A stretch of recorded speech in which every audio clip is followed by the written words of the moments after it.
Bonjour Camille Moutet, vous êtes metteuse en scène du spectacle Go Go Go Save the Bird qui se joue au Haut Plateau tous les jours à 22h45. Pouvez-vous nous parler de ce spectacle atypique? Alors c'est un spectacle que j'ai créé en 2015. Je faisais une résidence à l'époque au Japon pour une villa hors les murs. Et je me suis interrogée sur la façon dont on pouvait représenter la sexualité et comment on pouvait écrire quelque chose sur le désir. Voilà, ça c'était vraiment mon point de départ. Et j'étais partie au Japon pour étudier ça parce qu'il me semblait effectivement qu'au Japon il y avait beaucoup moins de tabous dans la représentation. Et il y a notamment quelque chose qui me plaît beaucoup, parce que moi c'est une culture que je connais beaucoup étant à la base danseuse buto, c'est le rapport à la distanciation. C'est-à-dire que vraiment dans la représentation, que ce soit des shunga, que ce soit dans le shibari, dans beaucoup de pratiques qui sont devenues plus populaire, enfin je ne sais pas si c'est exactement le mot, mais en tout cas de la sexualité au Japon, il y a beaucoup moins de tabous, il y a cette distance en fait entre le spectateur et la pratique qui se fait. Donc ce spectacle est vraiment basé là-dessus. C'est un spectacle donc avec une chanteuse qui s'appelle Isabelle Dutoit et deux danseurs, donc Philippe Chausson et moi-même. Et on se pose cette question de savoir quelles sont nos marges aujourd'hui dans une société où la sexualité est totalement, à la fois complètement omniprésente et totalement il y a une pudeur et une pudibonderie sur sa représentation. Quelles sont encore les marges pour représenter alors effectivement une sexualité de l'ordre de l'hétérosexualité qui est vraiment empreinte de plein de clichés et qu'on nous balourde tout le temps. D'accord. Vous jouez dans une salle très intimiste. Est-ce que c'est une condition indispensable pour ce spectacle d'après vous?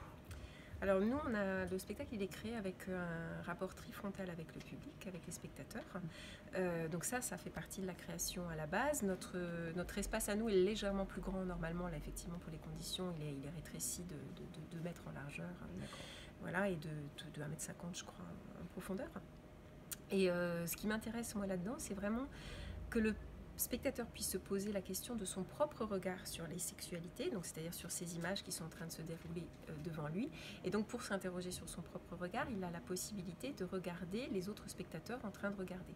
Donc il y a vraiment un jeu de regard qui se fait, c'est-à-dire que le spectateur est lui-même, il est voyeur et voyant, enfin il est vu, au même titre que nous. C'est son endroit où il est actif. On ne lui demande pas d'une interaction, mais on lui demande de rendre son regard actif. Ouais, c'est vrai que c'est ce qui se passe. C'est ce que moi-même j'ai constaté pendant la représentation. Pouvez-vous nous en dire plus sur la technique vocale qui est utilisée donc sur les chants intimistes? Alors la chanteuse, elle s'appelle Isabelle Dutoit, donc c'est une chanteuse qui travaille dans le chant des musiques improvisées. Voilà, donc c'est une chanteuse expérimentale. Elle a une très très grande culture musicale et pratique dans plein de chants différents. Moi, je l'avais rencontrée aussi parce qu'elle a un grand amour du Japon, donc on se situe à cet endroit très proche, nos univers sont assez proches. Et elle avait notamment étudié là-haut le chant no aussi. Et c'est quelqu'un qui travaille sur le souffle, sur le cri. Moi, la commande, alors le mot commande n'est pas très joli, mais en tout cas la demande qu'on avait ensemble, c'était qu'elle prenne vraiment en charge toute cette partie qui est dite nature, on va dire naturelle dans la sexualité, instinctive, primitive. Il y a un petit peu tout ce mythe là, comme quoi il y aurait une sexualité débridée, naturelle, et puis une sexualité plus codifiée, plus... Voilà, pour moi, on est dans le champ de la représentation, donc elle aussi est dans le champ de la représentation, mais elle se retrouve à l'endroit du souffle, du cri, de certains climax. Enfin voilà, elle fait vraiment voyager, c'est du corps, donc moi c'est ça qui m'intéresse, parce que quand on la voit chanter, il n'y a aucune amplification, son corps devient caisse de résonance, et nous, notre corps, il véhicule les mouvements. Et donc sa voix passe à travers nos corps et rentre dans le discours de nos corps, ce qui permet à Philippe et moi d'être beaucoup plus distanciés par rapport à la danse, c'est-à-dire de ne pas rentrer dans quelque chose qui soit trop incarné ou trop démonstratif. Et elle vraiment fait passer ce souffle comme s'il était à l'intérieur de nos corps. D'accord. Camille Moutet, merci beaucoup. À bientôt. Merci. Au revoir. Au revoir.